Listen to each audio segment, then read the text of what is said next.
नमस्कार, मैं हूँ सुशील शंकर विक। आप मेरे साथ देख रहे हैं metro today live. Metro today live में आज हमारे साथ जो पैनल पे आए हुए हैं, वो हैं साकेत जी। साकेत जी जो हैं, ये सीनियर जर्नलिस्ट हैं और बहुत बड़ा अपना रुतबा रखते हैं जर्नलिज्म में। तो साकेत जी, आपका बहुत-बहुत स्वागत है मेट्रो टुडे लाइव में। बहुत बहुत दूसरे हमारे साथ धन्यवाद। जुड़े हुए हैं ब्रह्मदत्त तिवारी जी, ब्रह्मदत्त पुरी जी। ब्रह्मदत्त पुरी जी जो हैं, ये जुड़ते हैं प्रयागराज से। और ब्रह्मदत्त पुरी जो हैं, महंत संत महंत प्रकोष्ठ के महाध्यक्ष हैं, प्लस गौ गीता गंगा रक्षा मंच के भी हैं। ब्रह्मदत्त पुरी जी, आपका बहुत बहुत स्वागत है। दंडी स्वामी जी। दूसरा हमारे साथ जुड़ी हुई है जय जय वंदना नारायण। तिवारी। वंदना तिवारी सभी दोस्तों मंगल कामना। जी जी। वंदना तिवारी जी हमारे साथ जुड़ी हुई है, भाजपा की महिला मोर्चा की सदस्य हैं और स्पीकर भी हैं। वंदना तिवारी जी, आपका बहुत बहुत स्वागत है मेट्रो टुडे लाइव में। और गौ गीता गंगा रक्षा मंच की भी है ये जुड़ी हुई एज अ स्पीकर। दूसरे हमारे साथ जुड़े हुए हैं कल्याण जी। कल्याण जी है कांग्रेस के प्रवक्ता भी हैं और मंडल अध्यक्ष भी हैं जयपुर से। कल्याण जी, आपका बहुत बहुत स्वागत है मेट्रो टुडे लाइव में। धन्यवाद सर सबको। और मिस्टर बीके मिश्रा जी हमारे साथ जुड़े हुए हैं। बीके मिश्रा जी गौ गीता गंगा रक्षा मंच के संस्थापक हैं, सब कुछ है गौ गीता गंगा रक्षा मंच के। बीके मिश्रा जी, आपका बहुत बहुत स्वागत है। बहुत बहुत धन्यवाद। तो जैसा कि आपको पता ही है सर, नारी शक्ति के बारे में कुछ कहा नहीं जा सकता है। नारी शक्ति इटसेल्फ एक ऐसी शक्ति है जिसके बारे में दोहे से ही केवल स्टार्ट किया जा सकता है। नारी शक्ति को मिले सहयोग, जिससे रोशन हो पूरा संसार। ये तो नारी शक्ति के लिए सम्मान दिया गया है। नारी शक्ति को सशक्तिकरण बनाने के लिए कुछ अधिनियम भी आए थे, जो एक तरफ पड़े हुए हैं। आज भी नारी शक्ति को वो शक्ति नहीं मिल पाई है जो उसको मिलनी चाहिए थी। तो मैं सबसे पहले आमंत्रित करता हूं वंदना तिवारी जी को। एक नारी है, नारी का सम्मान करते हुए आप उसके बारे में बोले कि नारी को सशक्तिकरण कैसे किया जाए। वंदना तिवारी जी। सभी को नमस्कार। आपके चैनल के माध्यम से आपने एक विशिष्ट आज मुद्दा रखा है नारी शक्ति के ऊपर। नारी शक्ति एक पर्याय है, एक सूचक है, एक संस्था है, अपने आप में चलती फिरती। सदियों से हम मानते हैं कि नारी शक्ति कुछ भी कर सकती है। हर जगह, यहाँ तक कि देवताओं को भी अपने मंसूबे साबित करने के लिए, अपने बड़े बड़े जैसे राक्षसों को पराजित करने के लिए भी नारी शक्ति का या नारी रूप का आह्वान करना पड़ा था। ये हम लोग अपने धर्म से, संस्कारों से सीखते हैं। परंतु विचित्र अवस्था है कि भारत जैसी भूमि में, जहां नारी को शक्ति माना जाता है, नारी को दुर्गा माना जाता है, नारी को देवी माना जाता है, वहां नारियां आज भी पराधीन है। और ये पुरुषत्व की पराधीनता है। असंभव ये है सर कि जो नारी एक पुरुष को पैदा करती है, संसार में लाती है, वो ही उस पर हावी हो जाता है। कभी पिता के रूप में, कभी भाई के रूप में, कभी पति के रूप में और बाद में बेटे के रूप में। नारी अपने आप में अपनी सबलता तब दिखाती है जब पानी सर से ऊपर उठ जाता है। ये संसार का नियम है सर।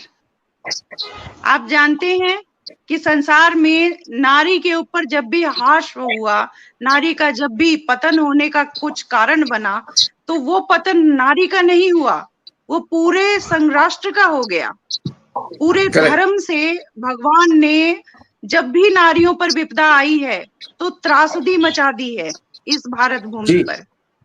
जी। महाभारत इसका बहुत बड़ा परिणाम है, रामायण इसका बहुत बड़ा परिणाम है, जो अपने आप में ईश्वर के होने के बावजूद भी नारी के संरक्षण के लिए किया गया एक युद्ध माना गया। जी जी।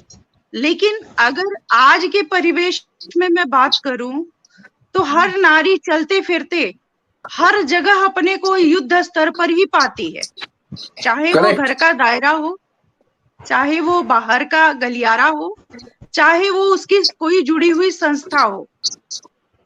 वो जहां जाती है उसे युद्ध करना पड़ता है। अब युद्ध का ये भी नहीं है कि हर समय शस्त्र का प्रयोग हो, लेकिन उसे युद्ध लड़ना पड़ता है सामाजिक जी जी कुरीतियों से, दोषों से, लोगों के व्यक्तिगत विचार से और पौरुष के उद्दम जो उदंड रूप है उससे। नारी का आज भी सम्मान कहीं नहीं है सर, ये कहने की बात है, क्योंकि नारी पत्थर की मूर्ति में सबको बहुत प्यारी लगती है, बहुत जी अच्छी जी लगती है। जी विसंगति जी देखिए, जब भी हम कोई स्टैचू को देखते हैं बड़े श्रद्धा से वो सारे पुरुष, मैं तो कहती हूँ जी कुपुरुष जी भी सर झुका करेक्ट लेते हैं, लेकिन जब एक नारी आपके सामने से गुजरती है तो उसे देखने का अंदाजा बिल्कुल अलग होता है। जी जी ऐसा क्यों सर? हम अपने जहां हम और पूरे देश की बात नहीं कर सकते, पूरी सृष्टि की बात नहीं कर सकते, हम भारत जन्मभूमि की बात कर रहे हैं। भारत में तो जी जी भारत को भी माता कहा गया है, जी जी भारत में भारत को भी माता का दर्जा दिया गया है। ऐसी जी जी जगह पर जब निर्भया, अभया, सभया जैसी बालाएं रोज नोची जाती है, कसोटी जाती है, तो क्या ये नारी जी का सम्मान हो रहा है सर? जी क्या 2 वर्ष की बच्ची का सम्मान हो रहा है सर? क्या ये करेक्ट 20 वर्ष की बच्ची का सम्मान हो रहा है? क्या ये जी 55 वर्ष की महिला का सम्मान हो रहा है?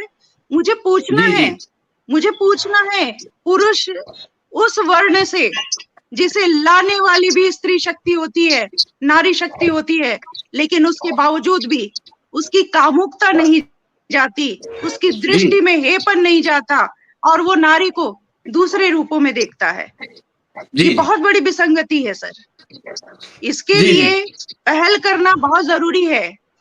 आजकल थोड़ी पहल हो गई है, क्योंकि वर्चस्व हासिल करने में आज की महिला किसी भी उपक्रम में कम नहीं है।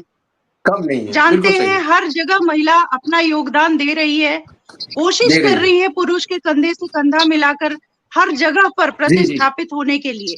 जी लेकिन जी फिर भी कह रही हूँ सर कि उसे घर के आंगन से लेकर बाहर के गलियारे तक, रोड, सड़क, यहाँ तक कि अपनी संस्थाओं तक उसे रोज लड़ना पड़ता है। उसे जी रोज जी लोगों की नजरिए से, लोगों के देखने की, सोचने की विसंगतियों से उसे रोज लड़ना पड़ता है सर।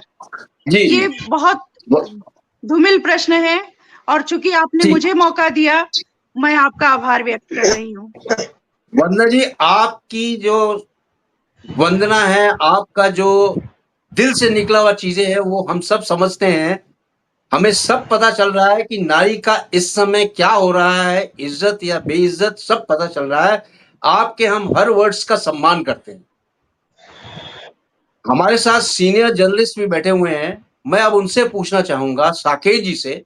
साकेत जी, ये बताइए, एक नारी जिसको व्यभिचारी, विमेनाइजर इतनी गंदी निगाहों से देखते हैं, जिससे कि उसके अस्तित्व में कुछ नहीं होता है।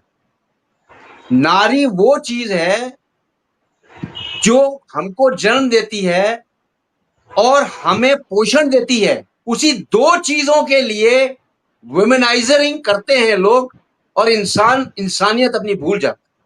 साकेत जी, मैं आपसे पूछना चाहता हूं, क्या पूछता है हिंदुस्तान, क्या इसी तरह नारी का शक्तिकरण होगा क्या? हिंदुस्तान कभी भी ऐसा था नहीं बिग साहब, और हिंदुस्तान ऐसा है भी नहीं, क्योंकि जहाँ पर बात हिंदुत्व की हो तो वहां पर भीष्म पितामह जैसे लोग भी थे, जो जी माता के लिए जिन्होंने सर्वस्व बलिदान कर दिया, जिन्होंने करेक्ट अपनी माँ से कहा कि अगर आगे बात पीढ़ियों की आती है तो हे माँ शकुंतला, मैं कभी विवाह नहीं करूंगा। तिवारी मैम करेक्ट का जो मानना है वो उनका मानना होगा, परंतु जी सब पुरुषों को एक ही जगह ला करके डाल देना वो गलत है। ये जी कोई जी पॉलिटिकल डिबेट तो है नहीं। मैं बतौर एक इंसान ही बात कर सकता हूँ, तो मैं बतौर एक जी इंसान ही बोल रहा हूँ कि सब पुरुषों को ला करके एक ही उसमें डाल देना कि सब लोग वुमेनाइजर हैं और सब लोग इसी प्रकार, तो ये तो गलत है। ये कहीं ना कहीं एक संकीर्ण विचारधारा, संकीर्ण तो नहीं मैं कह सकता क्योंकि मतलब वुमेन है तो I just don't say that, पर एक ऐसी विचारधारा का ये जन्म यहाँ पे होता हुआ मैं देख रहा हूँ जो अपने आप में परिपूर्ण नहीं है। ये समग्र सृष्टि को अपने अंदर उड़ेल नहीं रही है। इसमें कहीं ना कोई कमी है, जो तिवारी मैम ने कहा। धन्यवाद। हमारे साथ एक और सीनियर जर्नलिस्ट जुड़ चुके हैं, सीईओ भी हैं, डॉक्टर केशव पंडित। डॉक्टर केशव पंडित जी, आपसे मैं पूछना चाहता हूं, पूछता है हिंदुस्तान, क्या नारी शक्ति को इसी निगाहों से देखा जाएगा क्या?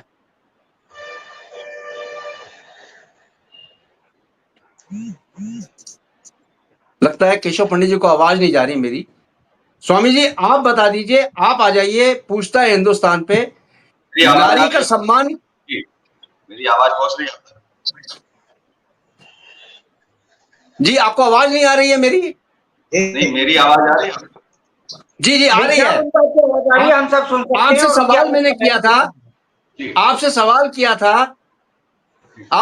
किया था, उसका जवाब नहीं आया। नहीं बिल्कुल, आप बता रहे थे आवाज नहीं आ रही, इसको लेकर। देखिए जी जी नहीं आवाज तो आ रही है। आप हाँ, नारी शक्ति की जब आप बात करते हैं तो हमें देखना पड़ेगा कि नारी शक्ति की बात करने से कुछ नहीं होगा, मजबूत कितनी है। पूरी दुनिया में भारत में पहली बार जो है नेताजी सुभाष चंद्र बोस ने रानी झांसी रेजिमेंट नाम से जो है अपनी आर्मी में जो है रेजिमेंट बनाई हुई थी। उससे पहले कहीं भी पूरी दुनिया में किसी फौज में जो है महिलाओं को कोई सम्मान नहीं दिया जाता था, कहा तो जाता था। भारत के अंदर रानी लक्ष्मीबाई के दौर में जब गुरुकुल में जब वो पढ़ने जाती थी, उस दौर की जो महिलाएं थी, स्त्रियां थी, वो मजबूत होती थी। गुरुकुल में शस्त्र दोनों पढ़ाए जाते थे। और रानी झांसी लक्ष्मीबाई से हम ये समझ सकते हैं कि स्त्रियों को भी गुरुकुल परंपरा में जो है उनको शस्त्र और शास्त्र में निपुण किया जाता था, उनको दीक्षा जो है दी जाती है।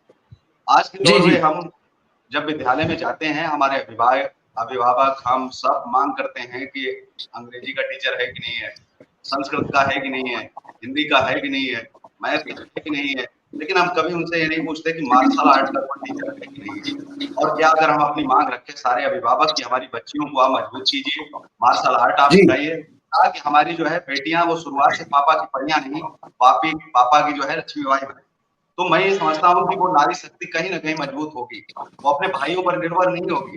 भाई जो है वो रक्षा सूत्र भले ही, लेकिन आजकल भाइयों का आप देख ही रहे हैं किस तरह से बहनों से वो रिश्ते टूटते जा रहे हैं। कानून ऐसे आ रहे हैं कि वो भाइयों की संपत्ति में जो है वो बहन भी बंटवा सकती है। तो ऐसे कानून आ रहे हैं।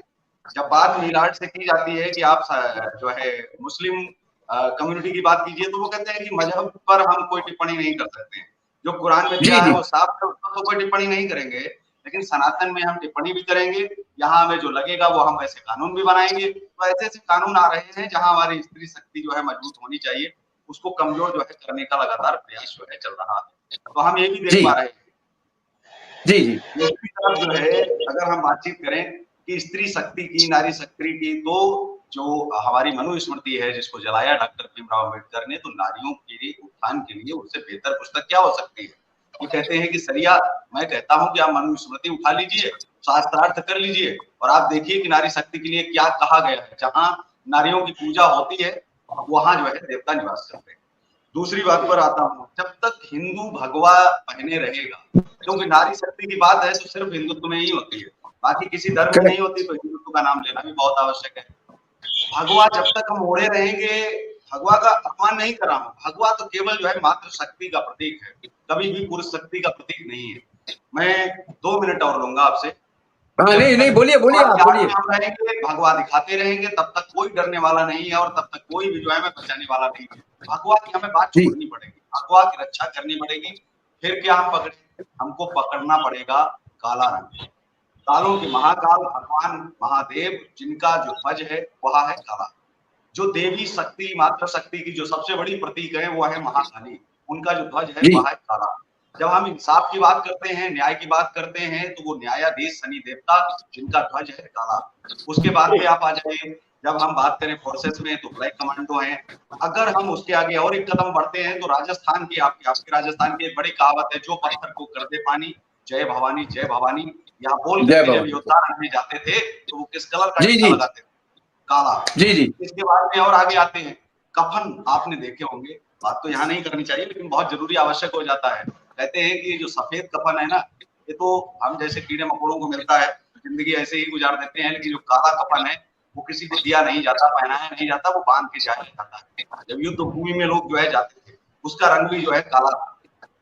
इसके बाद में आप जो है उतरते, अगर आप नीचे सीढ़ी में आप आएंगे तो काला जो अक्षर है, अभी बचपन में जब हमें माँ टीका लगाती थी तो उसका जो रंग था वो भी काला था। भगवा टीका नहीं कभी लगाती थी। अगर आज की बेटियां भी काला टीका अगर लगा करके जब निकलने लगे, जी। मजाक नहीं है कि वो हमारी बेटियों को छू पाए, बहुत जरूरी हो जाता है। इसके साथ ही मैं ये कहूंगा बड़े विनम्रता के साथ, विरोध का प्रतीक भी काला रंग ही है। अगर आप किसी का विरोध कर रहे हैं, चाहे वो बचाने की बात काला रंग, और केवल संसार में इतने सारे रंग हैं, केवल काले रंग का ही नाम भगवान के नाम पर है, श्याम रंग उसको कहा गया है। तो स्वयं परमात्मा का नाम जिस रंग में, उस रंग को हमने बहुत नीचे ला दिया है और हम भगवा लेकर के दौड़ रहे हैं। भगवा तो सुरक्षित है श्याम की जो है, श्याम की आड़ में। श्याम को अगर हम उठाएंगे तभी भगवा सुरक्षित रह पाएगा। हमने भगवा छोड़ दिया है, हमको भगवा अपनाना फिर होगा, ठीक है।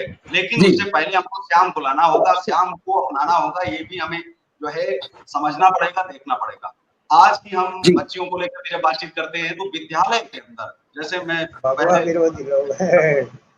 वही उसी पर मैं फिर आ रहा हूँ कि हमें अपने विद्यालयों में एक मांग करनी चाहिए कि मार्शल आर्ट का जिस विद्यालय में शिक्षक नहीं है, हम अपनी बेटियां वहां नहीं पढ़ाएंगे। सीधी बात, अगर जिस विद्यालय में मार्शल आर्ट के शिक्षक हैं, हमारी बेटियां जिससे मजबूत हो सकती हैं तन से मन से पूरी तरह से, तभी हम उस विद्यालय में जो है उनको, क्योंकि विद्यालय जो है वो कहते हैं कि गुरु परंपरा का प्रथम जो है वो मंदिर होता है, जहाँ से हम सब सीखते हैं, आगे बढ़ते हैं, जीवन युद्ध को कैसे लड़ना है, किस तरह चीजें करनी है। तो ये आना बहुत जरूरी था। अगर डॉक्टर को काश मार्शल आर्ट आता होता तो वो एक नहीं 10-10 से लड़ पाते, उनका विरोध नहीं करते, वो उनको मार पाते, वो भाग जाते। तो बहुत सारी चीजें हैं कि उनको शायद वो चिकित्सक तो बन गई लेकिन जीवन की योद्धा नहीं बन पाई। बहुत जरूरी है कि पापा परी बनो न बनो, लेकिन लक्ष्मी बाई पापा की अवश्य बनो, ताकि अगर राज्य संकट में है तो आप अकेले तलवार उठा सकती है। जी स्वामी जी, स्वामी दंडी स्वामी जी, मैं आपसे ये पूछना चाहता हूँ कि नारी समाज का एक अभिन्न अंग है, और जो नारी लगता है वो चले गए, उनका कल्याण जी आप बताइए, पूछता है हिंदुस्तान नारी समाज का एक अभिन्न अंग है जिसके बिना समाज अधूरा है, लेकिन फिर भी समाज को अपंग बनाते हैं यही नारी के जो लोग हैं, नारी की जो इज्जत लूटते हैं वही अपंग बना देते हैं। तो क्या ये हमारा समाज इसी तरह देखता रहेगा, आंखें बंद करके, आंखें मूंद के चलता रहेगा क्या? नारी की शक्ति को पहचानो। जी कल्याण जी। देखिए, मेरा मानना ये है कि नारी शक्ति शक्तिमान कह सकते हो आप उसको। नवरात्र में हम 9 देवी के रूप में उसको पूजते हैं, 9 देवी पूजते हैं, और उन नवरात्रों में अलग अलग 9 दिन अलग अलग उसकी व्याख्याएं होती है। 9 दिन में अलग अलग रूप होते हैं, अलग अलग शक्तियां होती है। बाकी ये फिर भी कुछ अपवाद है, ये अपवाद है, ये पहले भी थे, आगे भी रहेंगे और ये चलते रहेंगे। मगर इसमें सुधार करने की आवश्यकता है। हम लोगों को अपना विचार चेंज करने की आवश्यकता है। हमारी मानसिक जो सोच है उसको बदलने की आवश्यकता है। ये परिपाटी जैसे कहते हैं कि नर और नारायण, कहते हैं नारी और पुरुष दोनों इक्वल है, तो भगवान शिव को अर्ध नारेश्वर कहते हैं। भगवान शिव जो है अर्ध नारेश्वर है, उनमें दोनों रूप है, और दोनों रूप के बिना नारी अकेले कुछ नहीं कर सकती और पुरुष अकेले कुछ नहीं कर सकता। शास्त्रों में लिखा है कि माया और ब्रह्म का जोड़ा है जिसके थ्रू शक्ति की उत्पत्ति हुई है, और नारी सर्वोसर्व है, क्योंकि नारी जो है उसके अलग अलग रूप है। नारी बहन के रूप में भी है, नारी बेटी के रूप में भी है, नारी पत्नी के रूप में भी है, और नारी माँ के रूप में भी है। तो जहाँ जिसका रूप है, जहाँ जिस तरह की स्थिति है, वहाँ उसका सम्मान करना चाहिए। अगर नारी जो है अपनी बहन के रूप में है तो बहन की तरह सम्मान करे, माँ के रूप में है तो माँ की तरह सम्मान करे, बेटी के रूप में है तो बेटी की तरह सम्मान करे। ये हमारी सोच है, इसको बदलने की आवश्यकता है। आज का ये कलयुग है, कलयुग में आदमी की मानसिकता, ये इलेक्ट्रॉनिक माध्यम से फल के पुर्जे हैं वो बदल रहे हैं। इसे कहते हैं कलयुग, क्योंकि हम लोग तो ये देख रहे हैं ना टीवी पे, आप हमसे जुड़ रहे हैं, हम आपसे जुड़ रहे हैं, ये एक तरह का कलयुग है। यही आदमी की मानसिकता बदलता है, और कुछ अपवाद पहले भी थे, कुछ अपवाद अभी भी है। पहले भी लोगों ने सीता माँ पर लांछन लगाया था और उनको अग्नि परीक्षा देनी पड़ी थी। अहिल्या बाई पे लांछन लगाया था, उनको पत्थर में परिवर्तित होना पड़ा था। इसके साथ साथ में माँ अंजनी पर भी लांछन लगा था, तो उनको भी अग्नि परीक्षा देनी पड़ी थी। तो ये परिपाटी तो चलती रही है, चलेगी, बाकी हमारे ठीक है कल्याण जी, मैं आपके पास वापस आऊंगा, बीके मिश्रा जी वापस चले गए। ठीक है, आप कंटिन्यू करें तो हमको अपनी कल्याण जी बोले। सोच सकता है, और हमारी सोच देखिए, नारी पहले भी, तो आप ये मान के चलिए कि आज भी कल्पना चावला एक नारी शक्ति है और पिछले 1.5 महीने से अंतरिक्ष में घूम रही है। वो भी एक नारी है, वो अभी धरातल पे नहीं आई, अभी अंतरिक्ष में घूम रही है और वो कल्याण के लिए कुछ चीजें खोज रही है।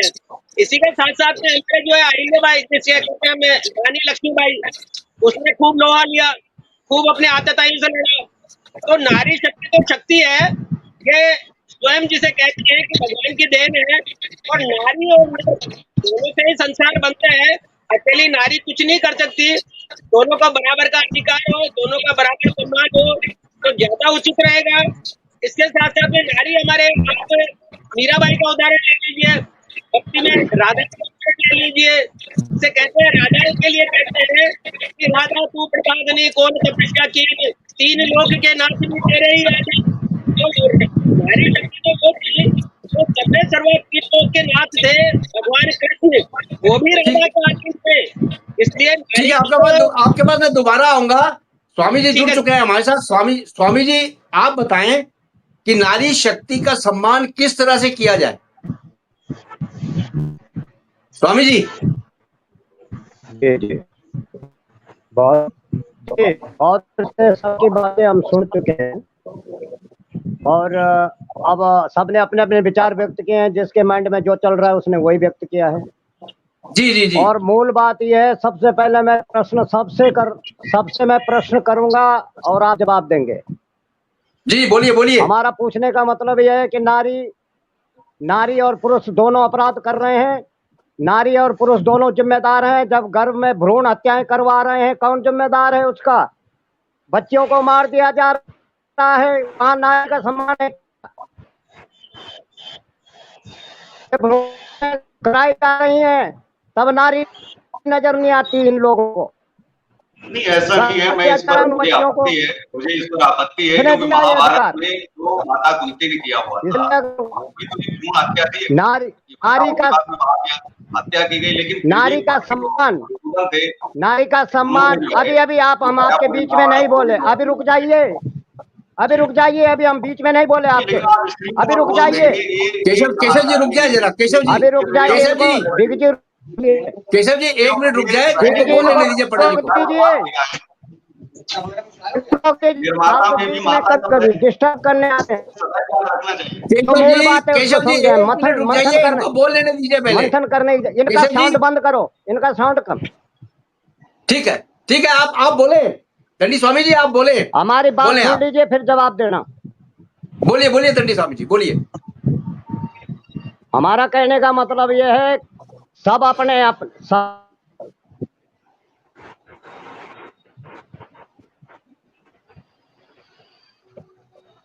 आपकी आवाज नहीं आ रही है स्वामी जी, आपकी आवाज नहीं आ रही। एक्चुअली भगवान ने ऊपर से नेटवर्क काट दिया। स्वामी जी की आवाज नहीं आ रही। स्वामी जी की श्राप न दे दें, हमें बड़ा डर लगता है। हमारे साथ जुड़ चुके हैं राजेश अग्निहोत्री जी मथुरा से हैं, और राजेश अग्निहोत्री जी एक कथावाचक भी हैं। तो राजेश अग्निहोत्री जी, आपका बहुत बहुत स्वागत है नारी शक्ति में। नारी शक्ति के बारे में आप कुछ बताइए, आपको ज्यादा वितरण होगा क्योंकि आप कथावाचक भी हैं और आपका काफी ज्यादा वर्चस्व है। जी राजेश जी बताएं। सबसे पहले तो हमारी इस डिबेट में जो भाग ले रहे हैं सभी को मेरी तरफ से राधे कृष्णा। और नारी शक्ति के विषय में जो आज चर्चा चल रही है उसके विषय में 4 बिंदु मैं रखना चाहता हूँ। बोलिए। पहला बिंदु ये है कि नारी हमेशा हमारे यहाँ हमारी संस्कृति में पूजनीय रही हैं, जी सम्मान रहा है। और जी कहा जाता है, नारी के विषय में कहा जाता है, यत्र नार्यस्त पूजन्ते तत्र रमन्ते देवता। जी जहाँ जी पर नारियों का सम्मान होता है वहीं देवताओं का वास होता है। देवता रमण करते हैं, विहार करते हैं, रहते हैं। जी अब आज की परिवेश में जो इतना सब कुछ बदल गया है, जो परिवेश बदल गया है, उसके जी कुछ जी कारण हैं। उसके कारण एक है, नंबर एक, पहला कारण यह है कि 16 संस्कार में से पहला संस्कार जो होता है, अभी आज की स्थिति हमारी यह हो गई है कि हम किसी से पूछोगे कि 16 संस्कार तो कहते हैं, लेकिन 16 संस्कारों के नाम नहीं मालूम 16 संस्कार होते कौन से हैं। जी जी अधिकतर लोग आपसे यही कहेंगे पहला संस्कार नामकरण का होता है। ये गलत है। पहला संस्कार नामकरण नहीं है, नामकरण चौथा संस्कार है। पहला संस्कार है गर्भाधारण संस्कार। इसकी प्रक्रिया होती है, इसका जैसे हम दुकान का मुहूर्त करते हैं, व्यापार का मुहूर्त करते हैं, मकान का मुहूर्त करते हैं, इसी प्रकार से गर्भाधारण करने का भी एक विशेष मुहूर्त होता है। उसके अकॉर्डिंग ही ये जो है संस्कार होता है। अब यदि हम उससे हट कर के जाते हैं तो समय का प्रभाव रहता है। आपने सुना होगा हिरण्याक्ष और हिरण्याकश्यप के विषय में। ये दोनों ऋषि की संतान थे और ऋषि की संतान राक्षस कैसे हो गई? उसका कारण यही था कि गर्भाधारण समय उचित नहीं था, संध्या काल का समय था, सूर्यास्त हो चुका था। लेकिन उस समय काम वेश में आकर के और एक पत्नी को संतुष्ट करना भी पति का धर्म बनता है, इसलिए ये क्रिया हुई। लेकिन उसका परिणाम ये हुआ कि एक ऋषि की भी संतान जो है राक्षस हुई। तो एक तो पहला बिंदु ये है। दूसरा बिंदु ये है कि लकड़ी को ही काटते, कहते हैं ना, लोहा लोहे को काटता है, लकड़ी लकड़ी को काटती है।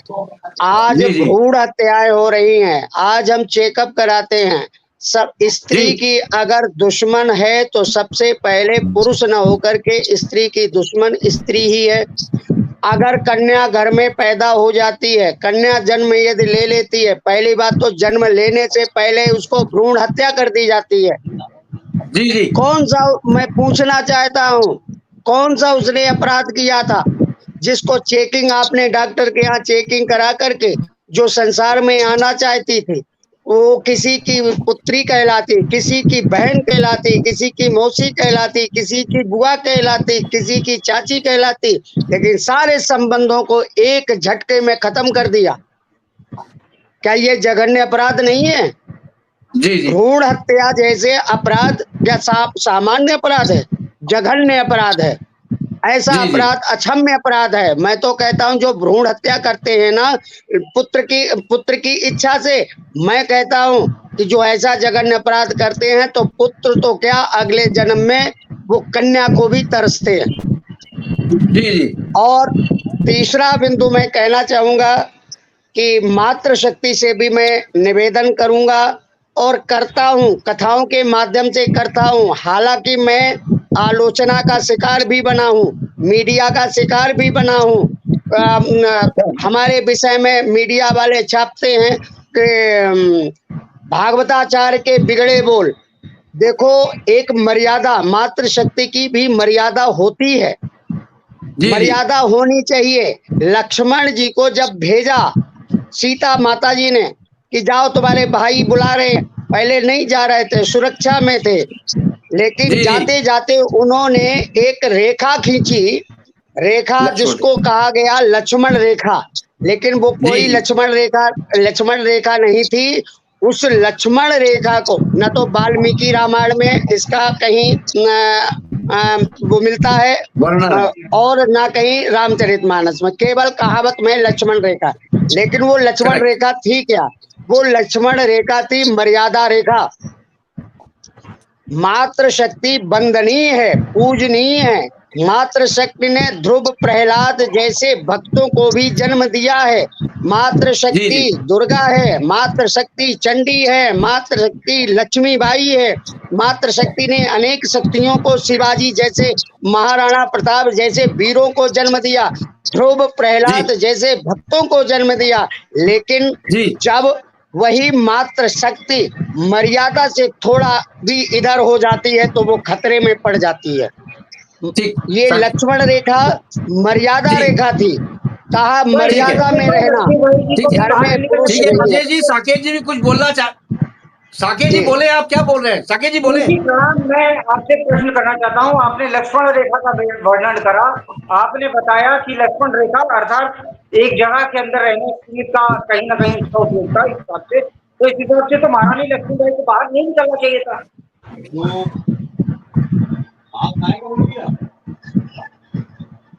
जी समझ में कम आ रहा है। मैं गुरुजी ये कह रहा हूँ कि आपने लक्ष्मण रेखा का विवरण दिया। Am I clear sir? गुरुजी मेरी आवाज आ रही है? जी क्या कर रहे हैं आप? राजेश जी साकेत जी कुछ बोल रहे हैं, उसका जवाब दीजिए। बाहर नहीं निकलना चाहिए था, महारानी होलकर को भी बाहर निकलना नहीं चाहिए था। इनकी आवाज स्पष्ट नहीं आ रही। आप स्टूडियो से आप बताएं जरा। राजेश जी, साकेत जी ये पूछ रहे हैं कि अगर लक्ष्मण रेखा खींची गई थी तो लक्ष्मण रेखा को सीता जी को लांघना नहीं चाहिए था, वो क्यों बाहर आई? इस हिसाब से लक्ष्मीबाई जी को भी आना चाहिए था और इस हिसाब से महारानी होलकर को उतारने आना चाहिए था। ये प्रश्न है मेरा। जी ये लक्ष्मण रेखा का गलत विवरण दे रहे हैं। नहीं मतलब बिल्कुल आपकी बात सही है सर जी। मैं युग में पुरुष सुरक्षित होते डॉक्टर साहब आप बोले। वो लक्ष्मण रेखा बनाई गई थी। आज तो पुरुष भी सुरक्षित नहीं है, तो आप तो कम से कम देवियों को कम से कम नारी शक्ति का बंधन का अभिवंदन का जो है उनको कम करना चाहिए। और मुझे लगता है कि उनको स्वतंत्रता देनी चाहिए, आजादी देनी चाहिए। अब पुरुष जब स्वयं सुरक्षित नहीं है तो अब स्त्रियों के भरोसे कम से कम उनको जीने के लिए तो कम से कम तैयार करना चाहिए, वो अपना जीवन युद्ध खुद लड़ पाए। मैं एक बात जो है बड़ी विनम्रता से पूछना चाहता हूँ, स्त्रियों से ही जन्मे लोग स्त्रियों को पाठ पढ़ाते हैं कि आपको कौन से शासन में, कौन से अनुशासन में और किस चीज में आपको रहना चाहिए। ये जो लक्ष्मण रेखा पुरुषों के लिए क्यों नहीं खींची गई? ये लक्ष्मण रेखा पुरुषों के लिए भी तो होनी चाहिए। हमारे आकाश सिर्फ नारियों के लिए क्यों? कलयुग में पुरुष स्वयं सुरक्षित नहीं है। डॉक्टर केशव जी इसका जवाब स्वामी जी दे रहे हैं। स्वामी जी आप बोलिए, स्वामी जी जवाब दीजिए। स्वामी जी जवाब दीजिए केशव पंडित जी का। जी इनका कहने का मतलब, इनका कहने का तात्पर्य दोनों तरफ से मैं समझ गया हूँ। ये सारा ये है कि मतलब जो है प्रतिबंध अगर नारी के ऊपर है कहीं न जाने का, तो ये प्रतिबंध पुरुष पर क्यों नहीं है? जी देखिए ऐसा है, हमारे सनातन में, हमारे सनातन में, हमारे हिंदू धर्म में ये बताया गया है कि पुरुष जो है, पुरुष भी देवता है और नारी भी देवी है। लेकिन पुरुष और देवता और नारी देवी कहाँ है? जब पार्वती जी, जब भगवान शंकर एक बार भ्रमण में निकले थे, ध्यान से सुनना आप सब, जब वो निकले भ्रमण में निकले थे तो उस वक्त गौरा जी अकेला थी घर में, अपने गुफा में, कंदराओं में। उस टाइम घर तो नहीं होते थे, कैलाश की बात बता रहा हूँ। तो वो उस वक्त जो है अकेले थे, तो माता जी स्नान कर रही थी गौरी कुंड। माता जी स्नान कर रही थी तो माता जी ने देखा कि मान मर्यादा और अपने बचाव के लिए कुछ न कुछ कोई सुरक्षा गार्ड होना चाहिए हमारे साथ में। तो सुरक्षा गार्ड की व्यवस्था माता जी ने आगे शिवपुराण में आप पढ़िए, अध्ययन करिए, उसमें देखिए उन्होंने ऐसे अपने मैल को जो है उसको क्या बोलते हैं, स्वेदन उद्भिज जरायुज, अंडज, स्वेदज 4 प्रकार के बीज सृष्टि के हैं। तो स्वेदज से उन्होंने यानी पसीना से माँ ने जो है अपने पसीना से जो है पुतला बनाया गणेश जी को, और वो उनको वहां पर जो है पहरेदारी का जिम्मेदारी दी कि आप देखते रहना कोई यहाँ ना आ जाए। तो जब वो जी। वहां पर भगवान शंकर जी आ गए तो भगवान शंकर सीधे आने लगे, तो भगवान शंकर को गणेश जी कहने लगे आप अंदर नहीं जा सकते। बोले क्यों?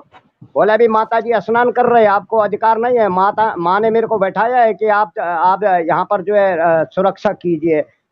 अब भगवान शंकर ने सोचा हमारी कोई औलाद है ही नहीं, ये औलाद आई कहाँ से, ये किसकी औलाद है? जी जी भगवान शंकर जी ने फरसा उठाया, गणेश जी की गर्दन से अलग कर दिया।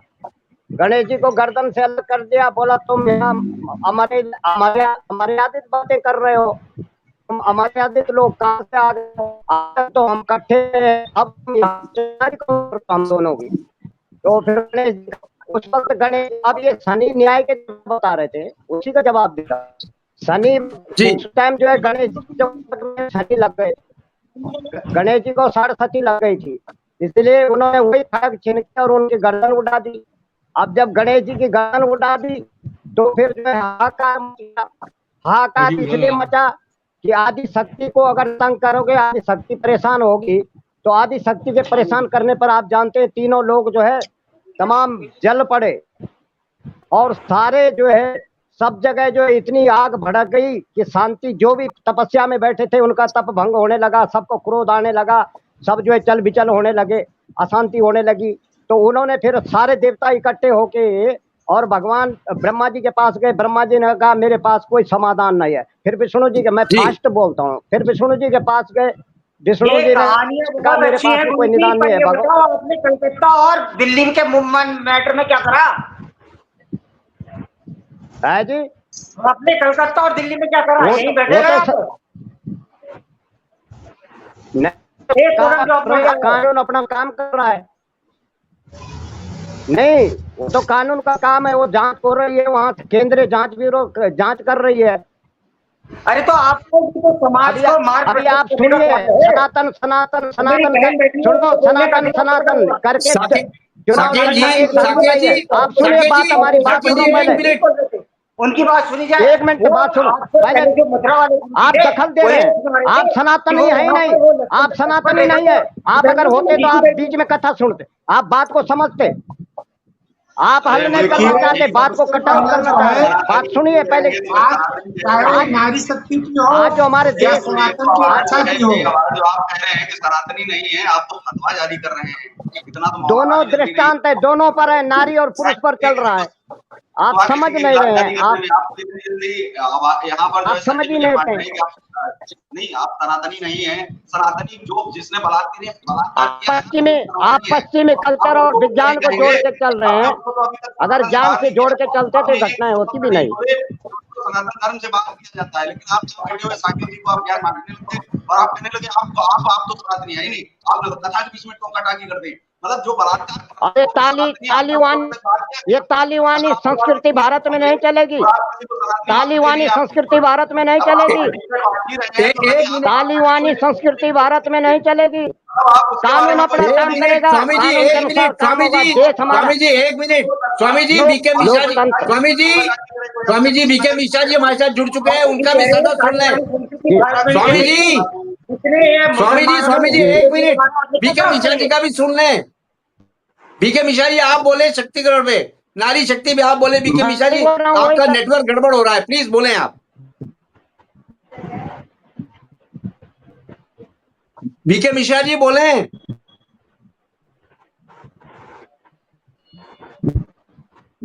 लगता है आवाज नहीं आ रही बीके मिश्रा जी को।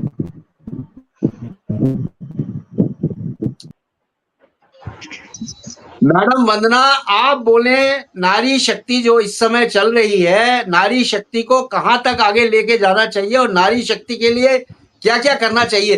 क्योंकि गवर्नमेंट ने नारी शक्तिकरण पे एक विधेयक भी लाया था, नारी शक्ति अधिनियम 2023 ये पारित हुआ था। उसमें ये कहा जाता है लोकसभा, राज्यसभा, विधानसभा और दिल्ली विधानसभा में महिलाओं के लिए कुल सीटों की 1/3 आरक्षित करनी चाहिए।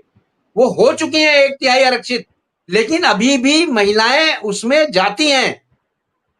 लेकिन कभी भी कोई महिला का लिए कुछ होता है, जैसे कि इस समय जो कैलकाटा में हुआ है, वो एम्बुलेंस आपने चुन के भेज दिया, लेकिन वो एक भी शब्द उन्होंने कोई बोला नहीं कुछ। वंदना जी, आप बताएं इसके बारे में।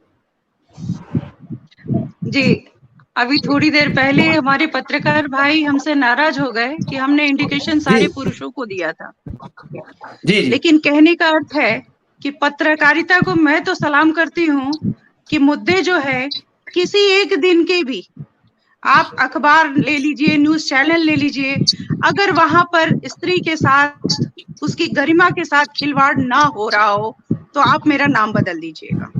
मैं खुली चुनौती दे रही हूँ। आप कह रहे हैं सब जगह है कि हम पॉसिबल है, हम संस्कृति को मानते हैं, हम अपने धर्म को मानते हैं और भारत में ही स्त्री की पूजा होती है। मैं भी यही चाह रही हूँ और यही कह रही हूँ। लेकिन आपने सोचा कि मैंने हर एक पुरुष को एक लाइन में नहीं डाला, एक इंडिकेशन नहीं दिया है, ये आपने गलत सुन लिया। मैंने ये पूछा कि जरा मुझे ये बताएं, जिस शक्ति की आप वर्णन कर रहे हैं वो तो युगों युगों से चल रही है, उसको तो पराधीनता की परिकाष्ठा बोलते हैं। चरित्र चित्रण, अगर माता सीता के ऊपर चरित्र पर दोषारोपण हुआ तो ये कौन सा युग था? वो तो सतयुग था ना। दोषारोपण तो श्री राम के ऊपर भी होना चाहिए था, मगर माता सीता को ही क्यों अपनी अग्नि परीक्षा देनी पड़ी? एक मिनट भाई साहब, मेरे कुछ मुद्दे, मैंने आप सबको बहुत प्यार से सुना, लेकिन मेरी बातों को आप बताएंगे, आप बताएंगे। मैं यही कह रही हूँ, आप बीच में बोलेंगे तो मैं नहीं बोल पाऊंगी ना, ठीक है? नहीं, आप लोगों की, मैंने कहा कि मैं सलाम करती हूँ पत्रकारिता को, जो हर मुद्दे को, ज्वलंत मुद्दे को लेके आती है, और तभी हम सारे समाजवासियों को ये पता चलता है कि आखिर देश की परिस्थितियां कहाँ से कहाँ बिगड़ रही हैं। लेकिन कहने का अर्थ है कि जब माता सीता को अपने चरित्र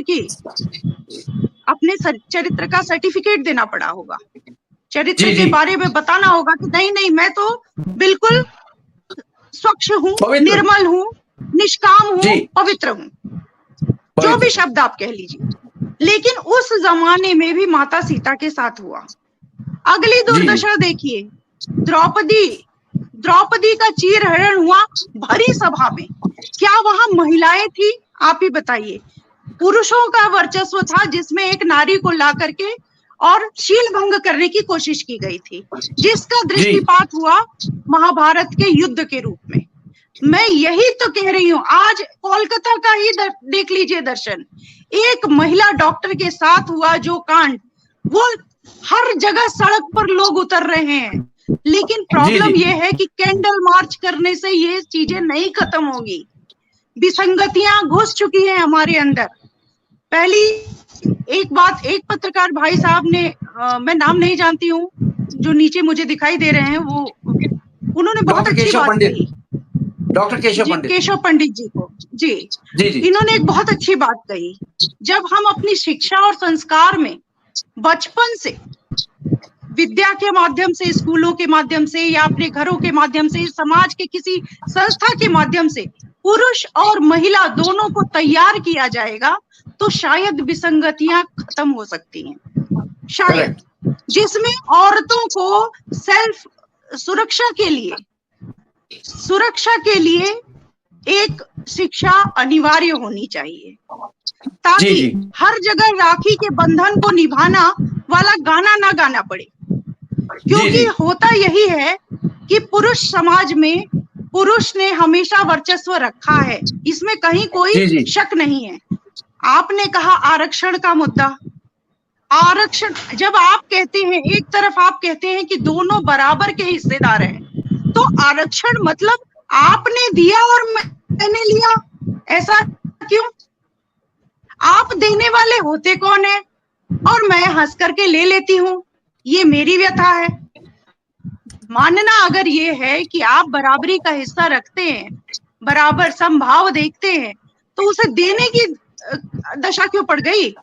आरक्षण में मुद्दे क्यों बना दिए गए कि आप ढाई हिस्सा देंगे, चौथाई हिस्सा देंगे। वंदना जी थोड़ा जल्दी करिए, बीके मिश्रा जी 39% बैठे हुए हैं, उनको भी एक बार बोलने का मौका दे दीजिए प्लीज, थोड़ा जल्दी करिए रैप अप। जी जी प्लीज बिल्कुल बिल्कुल प्लीज।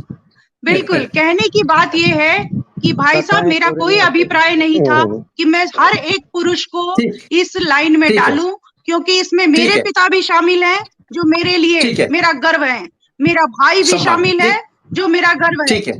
ठीक है, ठीक है। धन्यवाद। ठीक है, बीके मिश्रा जी आप भी 2 शब्द बोल लीजिए, 1 सेकंड 2 सेकंड के लिए आपके, क्योंकि आपके पास वॉइस नहीं जा रही मेरा लगता है। बीके मिश्रा जी आपको आवाज आ रही है?